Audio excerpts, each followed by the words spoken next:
내가 싸우려는 인생 말고 하나님이 싸워주시는 이 인생을 살라라는 제목으로 말씀을 나눕니다. 흔히들 이 인생은 산 넘어 산이다라는 말을 하곤 합니다. 저는 저 문구가 되게 마음에 와닿더라고요. 산이 하나 더 있네. 이 산만 넘으면 8차선 고속도로가 펼쳐질 줄 알았는데, 그래서 온 힘을 다해 그 산을 넘었는데 또 다른 산이 기다리고 있는 거예요. 다리에 힘이 풀리고 더는 이 산을 넘을 엄두가 안 날 때가 여러분 있지 않습니까? 야곱이 지금 이 심정을 절절히 느끼고 있다라고 생각하시면 됩니다. 며칠 전 그는 20년간 불편한 관계를 이어온 라반과 극적 화해를 했습니다. 그 과정에 하나님의 개입이 있었고 덕분에 마음에 큰 부담 하나를 이제 내려놓은 거죠. 던 거예요. 기뻤겠죠. 근데 그 기쁨도 잠시예요. 형 에서의 분노라는 더 큰 산이 그를 기다리고 있다는 것을 이제 자각하게 됩니다. 이 산을 대신 20년 전에 엄마가 감당해 줬거든요. 근데 그 엄마조차 이제 죽고 세상에 없어요. 자신이 직접 이 큰 산 형을 마주해야 될 상황이 된 겁니다. 가는 내내 야곱은 두려웠을 것입니다. 혹시나 형의 습격이 있지 않을까 아마 불안했을 거예요. 한편으로는 20년 전에 내가 그렇게 행동하지 않았더라면 아마 자신의 잘못이 생각나 괴로웠을지도 모르겠습니다. 근데 여러분, 이게 인생이더라고요. 저 사람 좋겠다. 왜냐면 여러분, 야곱이 지금 이끌고 있는 그 대가족, 자신이 지금 가지고 있는 그 재산들 다 같이 이동하고 있는데 멀리서 보면 얼마나 웅장해 보였겠어요. 야, 성공한 인물이 지나가는구나. 근데 여러분, 야곱은 그렇지 않았던 거예요. 우리가 누군가를 보면 야, 저 사람 좋겠다. 성공해서. 저 사람 잘 돼서 좋겠다. 뭐 자녀들도 잘 되지. 무슨 걱정이 있겠어 싶어도 누구나 남몰래 감수하고 감당하는 어려움이 있더라고요. 제 동기들이 저만 보면 짠 것처럼 꼭 통화하다가 마지막에 하는 말이 있습니다. 야, 동영아, 부럽다. 우리는 이제 시작인데 너는 이제 열매를 거두고 있잖아. 그때마다 속으로 이런 생각이 들어요. 야, 네가 와서 목회해 볼래? 이렇게 말하고 싶어요. 겉으로는 사람들이 평안해 보여도 속이 타들어가는 불안하고 두려운 문제를 누구나 안고 살아간다라는 거죠. 야곱도 보십시오. 평생 가족 간 갈등으로 편할 날이 없었어요. 그 인생이. 한 사람은 장인이었고 또 한 사람은 하나밖에 없는 형이었습니다. 게다가 형과의 갈등 원인 제공자가 자기였어요. 도대체 이 난제, 이 문제를 어떻게 풀어가야 하나, 온갖 복잡한 생각으로 가득한 그에게 하나님이요 갑자기 군대를 파견하십니다. 창세기 32장 1절과 2절을 읽겠습니다. 시작. 야곱이 길을 가는데 하나님의 사자들이 그를 만난지라. 야곱이 그들을 볼 때에 이르기를 이는 하나님의 군대라 하고 그 땅 이름을 마하나임이라 하였더라. 아멘. 야곱이 보니까 군대라고 표현해야 될 정도의 대규모 천사 병력이 자기 앞에 도열해 있는 거예요. 이게 여러분이 본 실제라고 생각해 보세요. 여러분의 경험이라고.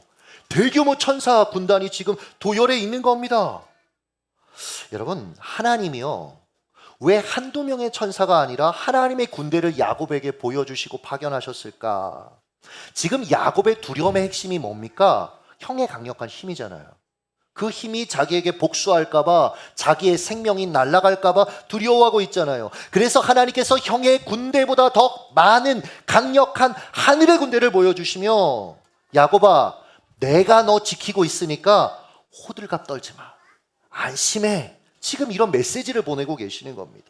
순간 야곱의 가슴이 뜨거워지면서 없던 용기가 아마 샘솟았을 것입니다. 그래서 그 땅의 이름을 마하나임, 하나님의 군대다라고 선포했어요. 참 신기합니다. 방금 전까지 야곱은 두려움으로 이 땅을 걷고 있었습니다. 그런데 하나님을 경험하자 마하나임, 하나님의 군대가 주둔해 있는 가장 안전한 땅이 이 땅이야 라고 느꼈고 그렇게 선포하고 있다라는 거죠. 여러분, 이 눈이 우리에게도 열리기를 예수님의 이름으로 축복합니다. 여러분의 삶 가운데 함께 하시는 하나님을 보는 눈이 열리기를 축복합니다.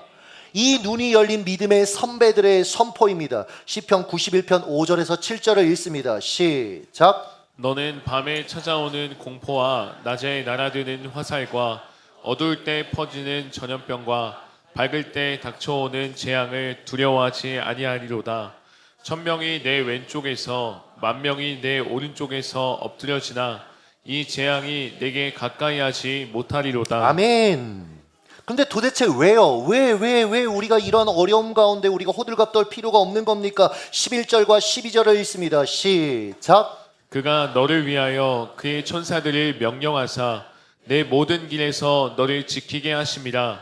그들이 손으로 너를 붙들어 발이 돌에 부딪히지 아니하게 하리로다. 할렐루야. 하나님의 천사들이 우리를 지키고 있대요. 그래서 여러분 우리가 두려워하지 말랍니다. 이 눈이 열린 거예요, 지금 야곱이. 그래서 담대하게 자신의 상황을 바라보고 행동합니다.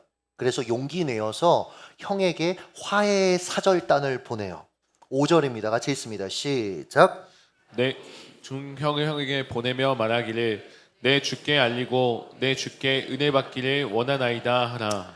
여러분 우리가 누군가에게 상처 주면 미안해요. 그래서 미안하니까 직면 안 하고 자꾸 회피하려고 하는 경향이 있거든요. 그럼 여러분 반드시 시간이 더해질수록 오해가 더 깊어지더라고요. 20년 전에 야곱이 그랬습니다. 그러나 이 마하나임의 하나님을 경험한 야곱은 형에게 지금 먼저 손을 내밀고 있어요. 그것도 형을 부르는 호칭이 읽어보셨죠? 내 주께 내 주께.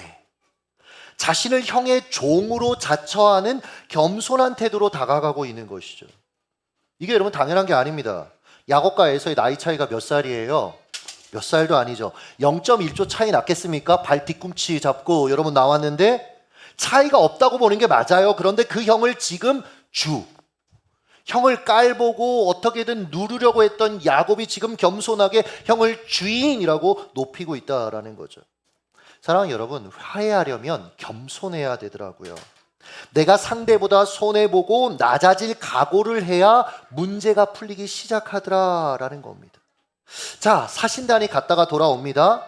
그리고 야곱에게 에서의 반응을 보고하는데 이게 굉장히 안 좋은 소식으로 들리는 거예요. 6절입니다. 읽습니다. 시작. 사자들이 야곱에게 돌아와 이르되 우리가 주인의 형 에서에게 이른즉 그가 400명을 거느리고 주인을 만나려고 오더이다. 야곱 입장에서 보세요. 나는 화해를 요청했는데 형의 응답은 뭐예요? 400명의 군사.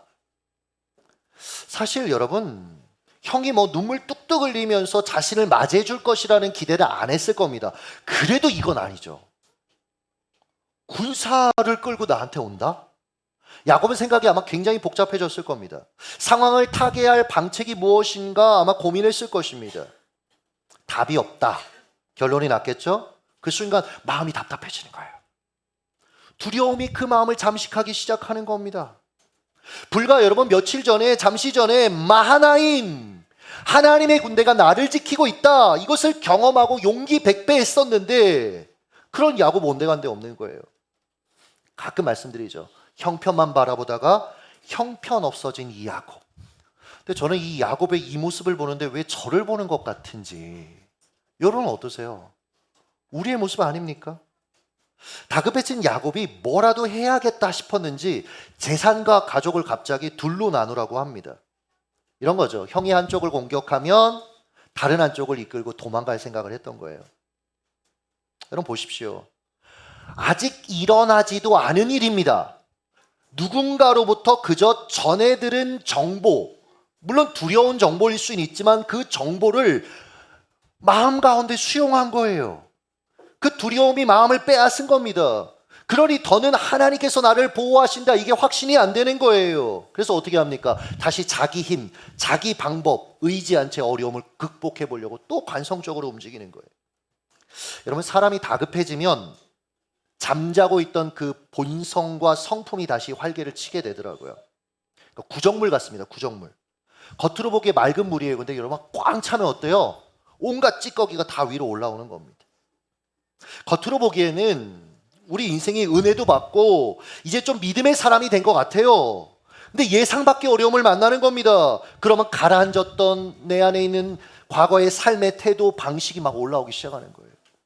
함부로 소리 지르고 안절부절 못하고 남 탓하고 환경 탓하고 거짓말하고 좌절하고 외로워하고 그러다 이제 진짜 안 되겠다 싶으면 그래도 크리스찬이니까 뭐예요, 여러분? 기도합니다. 기도. 야곱도 그래요. 11절 같이 한번 읽습니다. 시작. 내가 주께 간구하오니 내 형의 손에서 에서의 손에서 나를 건져내시옵소서. 내가 그를 두려워함은 그가 와서 나와 내 처자들을 칠까 겁이 나기 때문이니이다. 여러분 이건 그냥 일상 기도가 아닙니다. 일상 기도가 이건 목숨을 건 인생 기도입니다. 하나님이 저를 돕지 않으시면 저는 정말 끝장날 겁니다. 하나님, 제 삶은 엉망진창이 되고 만다고요. 그렇게 절박하게 기도하고 있는 겁니다. 이런 거 보면요, 여러분, 기도 안 하는 우리를 목숨 걸고 기도하도록 만드는 에서 같은 존재가 무조건 나쁜 것만 환영은 안 되는데, 그러나 무조건 나쁜 것만은 아닌 것 같을 때가 있어요. 웬만한 어려움으로는 절대 기도하지 않는 우리를 기도하게 만드는 이 에서 우리의 삶의 과정 속에 때로는 필요한 것 같기는 합니다. 자, 기도를 마친 야곱, 정신을 차리고 하나님을 의지하는 쪽으로 행동했을까요? 안 했을까요? 안 해요. 기도해도 안 해요. 이게 인간입니다. 불안하니까 물리한 공세를 펼칩니다. 13절 읽습니다. 시작. 야곱이 거기서 밤을 지내고 그 소유 중에서 형 에서를 위하여 예물을 택하니. 여러분 이런 거죠. 뭐 기도만으로 뭔가 불안한 거예요. 그래서 형의 마음을 누그러뜨리기 위해 총 550마리입니다, 여러분. 550마리의 가축을 5그룹으로 나눠서 시간차를 두고 계속 형한테 보내는 거예요. 이유는 이렇습니다. 20절 읽습니다. 시작. 내가 내 앞에 보내는 예물로 형의 감정을 푼 후에 대면하면 형이 혹시 나를 받아주리라 함이었더라. 아, 이 사람 정말 치밀한 사람이고 똑똑한 사람 맞습니다. 어차피 줄 선물이잖아요. 550마리. 몇 차례 걸쳐 줘도 문제 안 되는 거예요. 그러면서 이제 계속 메시지를 전달하죠. 형 미안해. 형 잘못했어. 한 번만 봐줘. 그 과정에서 형의 마음이 조금 누그러지지 않을까? 게다가 총 5번에 걸쳐서 예물이 선물이 전해질 때마다 형의 반응을 살필 수 있는 타이밍이 있죠. 그리고 여러분 낙타와 말을 타고 온 형의 군사들이 막 이 동물들하고 섞이니까 얘들 정리하느라 또 시간이, 그러니까 도망갈 타이밍을 잴 수 있는 거예요. 그러니까 대단한 전략가입니다. 야곱은 여전히 믿음이 아니라 자기 똑똑함으로 살아가는 사람이었다라는 거죠. 하나님이 이런 야곱을 쓰시려면 믿음의 가문, 이 사람을 통해 이스라엘의 12지파를 일으키려면 그의 똑똑함을 깨뜨리셔야 됐다라는 거예요. 그 현장이 여러분 야복강입니다. 가족들과 모든 재산을 에서에게 보낸 후에 우리가 알죠. 야복강에 홀로 남겨진 그 야곱. 성경이요, 홀로 남았더니라고 얘기하는데 이걸 24절을 영어 성경으로 보니까 Jacob was left alone, 홀로 남겨졌다라고 얘기하더라고요. 그러니까 이 상황이 야곱이 연출한 상황 같지만 자기는 자기가 연출한 거예요. 그러나 하나님 편에서 보면 이건 섭리였던 겁니다. 하나님이 약속의 땅의 경계에서 야곱과 만나시기 위해, 그를 바꾸시기 위해 그를 의도적으로 홀로 남게 하셨다라는 거예요. 그러니 혹시 인생의 어떤 과정 속에 여러분 홀로 남겨진 것 같다? 여러분 그런 상황을 마주하더라도 절망하지 마세요. 하나님이 홀로 여러분을 만나시고 여러분을 하나님의 사람으로 다루시려는 은혜의 시간이 펼쳐질 것입니다. 자, 누군가 야곱의 목덜미를 갑자기 움켜잡아서 바닥에 내동댕이 치는 거예요. 여기 24절 보면 씨름하다, 히브리어 아바크가 뭐냐면 온몸에 먼지를 뒤집었을 정도로 거칠게 끝까지 싸우다, 이런 의미를 갖고 있습니다. 그러니까 정체불명의 사람이 자기한테 싸움을 걸어요. 우리 야곱 가만히 안 있잖아요. 생존하기 위해서 자기도 방어 자세를 취합니다. 그러다 이제 공격하기 시작하는 거예요. 이게 성경을 보면 밤이 새도록 싸웠다라고 이야기합니다. 그러니까 얼마나 치열하게 싸웠겠어요. 아마 온 몸이 여러분 진흙투성이 땀 범벅이 됐을 것입니다. 이 싸움꾼의 정체가 누구예요? 성경은 하나님이라고 얘기해요. 하나님. 싸움을 거시는 하나님 되게 낯설잖아요. 근데요, 여러분, 하나님이요, 때로는 우리에게 찾아오실 때 참 우리의 성향대로 일하세요. 평생 싸움꾼이었잖아요. 남의 거 뺏는. 그러니까 하나님이 싸움꾼으로 그를 찾아오신 겁니다. 자, 하나님이 밤새 그 한 싸움을 이제 끝내려고 하세요. 근데 야곱이 끝낼 마음이 없어요. 끝까지 필사적입니다. 어떻게 하셨죠? 하나님이 야곱의 엉덩이 뼈를 여러분 치십니다. 뼈 중에 가장 강력한 뼈가 이 엉덩이 뼈라고 해요. 근데 그게 하나님 한 방 내리친 것 때문에 그냥 부러져 버리고 말아요. 박살이 나고 맙니다. 아마 자리에 휘청 주저앉았겠죠. 하나님이 던지신 메시지가 이겁니다. 야곱, 네가 생각하는 것만큼 너 그렇게 강하지 않아. 여러분, 이 엉덩이 뼈가 우리가 서 있을 수 있게 지탱해 주는 뼈잖아요. 너 중심 네가 잡고 네가 싸우면 이길 수 있다고 생각했지. 아니, 너 그렇게 생각보다 강한 존재가 아니야. 그러니까 이제 나를 의지하고 살아. 이제 나 붙들고 살아. 여러분, 야곱의 야복강은 야곱이 가장 의지하고 살아온 자기가 깨어지는 자리였다라는 거예요. 제가 참 좋아하는 맥스 루케이도 목사님이 이 야복강에 대해서 자신의 경험했던 일화를 이렇게 얘기하더라고요. 읽어드리겠습니다. 내가 50살 무렵이던 20여 년 전, 보통 사람들 눈에는 내가 세계 최고로 보였을 것이다. 매주 새 신자가 늘어나서 새로 지은 교회 성전이 미어터졌다. 교회는 부채가 거의 없었고 목사인 나는 훌륭히 사역하고 있었다. 실제로 우리 교회는 샌 안토니오 관광 명소 목록에 이름을 올렸다. 여행사에서, 이거 신기하더라고요, 관광객을 버스에 태워 보내 예배에 참여하도록 했다. 당시 루케이도 목사님은요, 리더스 다이제스트에서 미국 최고의 설교자로 지명되었습니다. 요 시기쯤. 그리고 읽어드릴게요. 모든 일이 원활하게 돌아가고 있었다.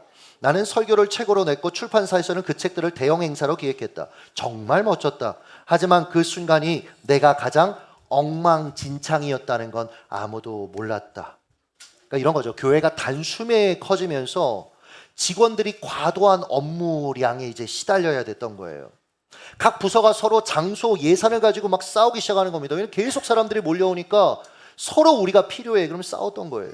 교육자들이 서로 경쟁하기 시작합니다. 실제로 몇몇 소중한 직원들은 사표를 제출했다고 해요. 그가 이렇게 고백합니다. 담임 목사였던 까닭에 상황 정리는 오롯이 내 몫이었다.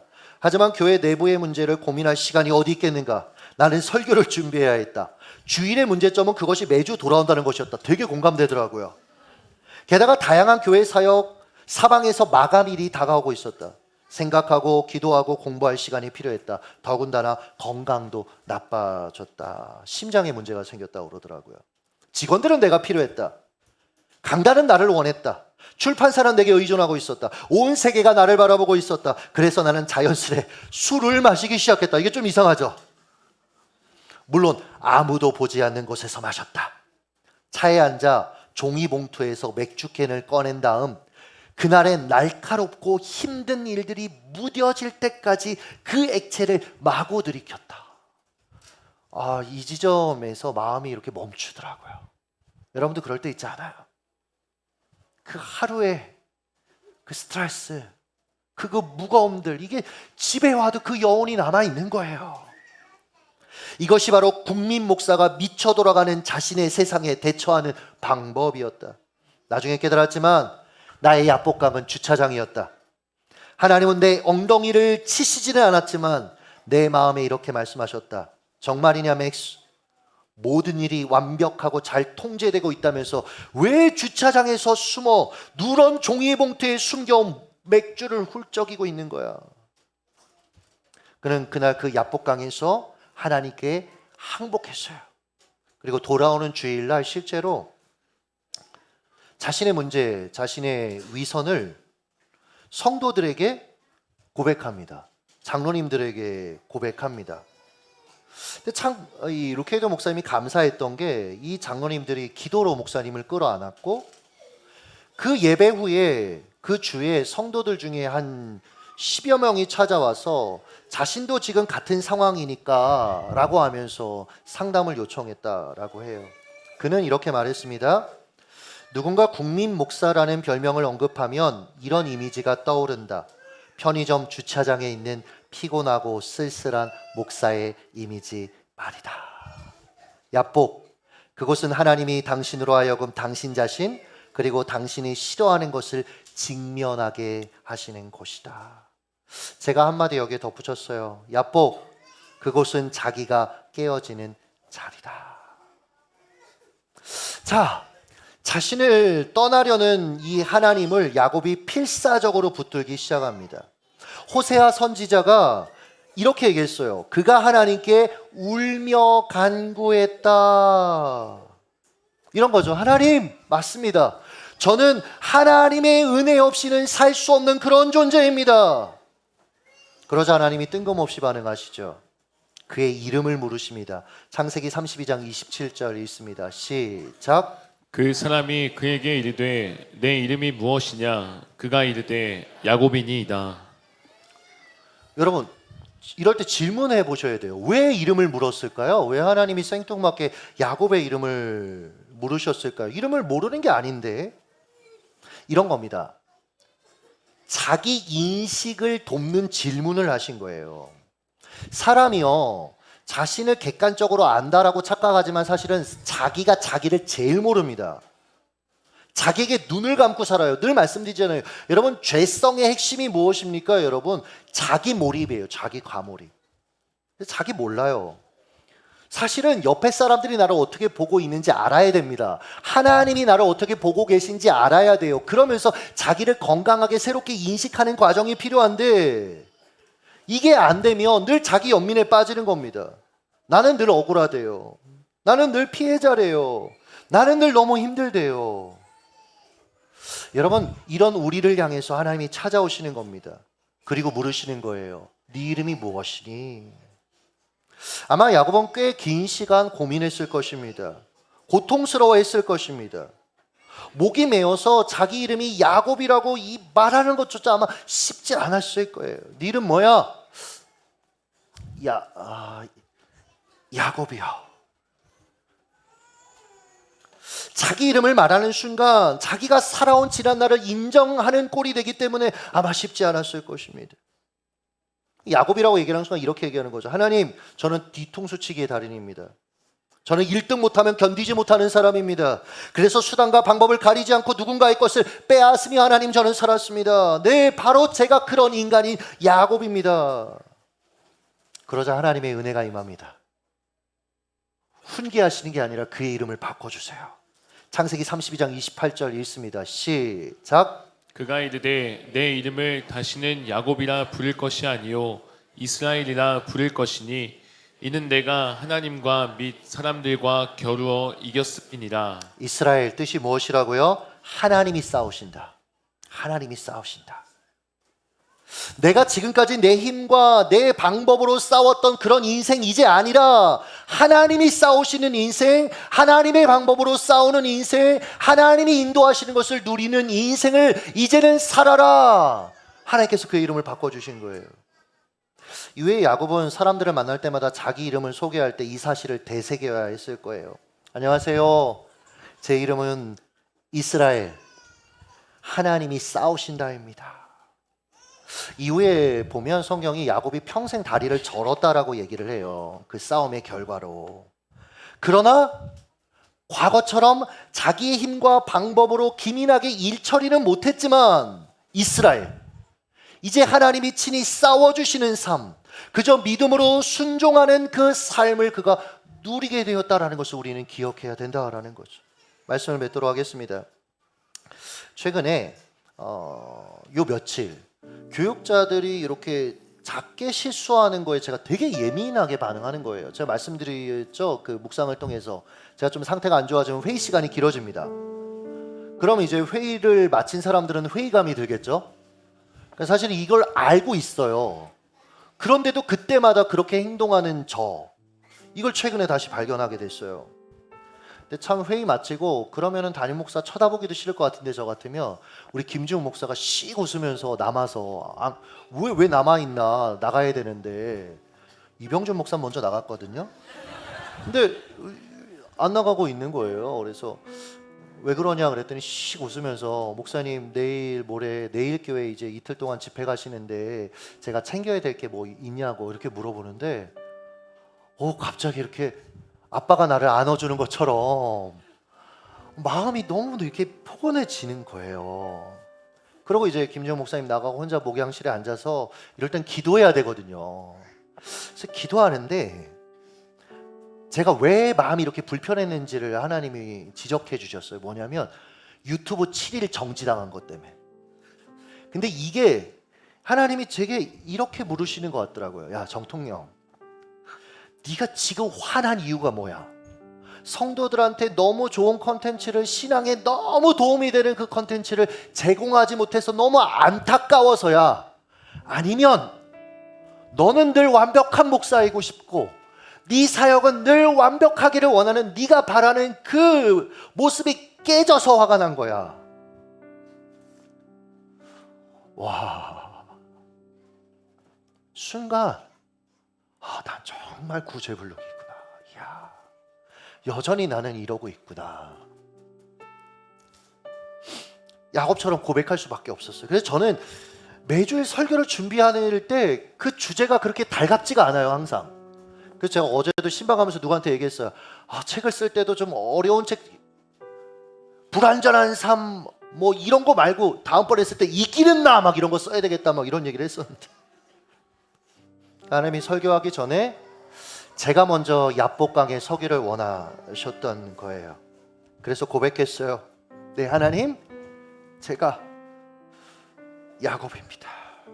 여전히 내가 원하는 나의 모습을 위해서 나와 함께하는 소중한 사람들을 때로는 희생시키는 그 야곱이 납니다. 여러분, 아프지만 야복강은 우리를 성숙으로 이끌더라고요. 하나님을 만나는 자리로 이끌더라고요. 아마 여러분 힘겨운 야복이 있을 거예요. 아마 예배드리면서도 그 야복을 맛보시는 분들도 있을 거고, 가정 안에서 그 야복을 맛보시는 분들, 부부간의 관계 속에, 자녀와의 관계 속에, 여러분의 삶의 자리에서 그 야복을 맛보시는 분들이 있을 거예요. 쉽지 않은 거 알아요. 그러나 여러분, 그곳에서 하나님을 만나시기를 예수님의 이름으로 축복합니다. 내가 힘겹게 싸우는 인생인 줄 알았는데 하나님이 싸워주시는 인생이구나. 나는 하나님 붙들고 승리하시기를 예수님의 이름으로 축복합니다.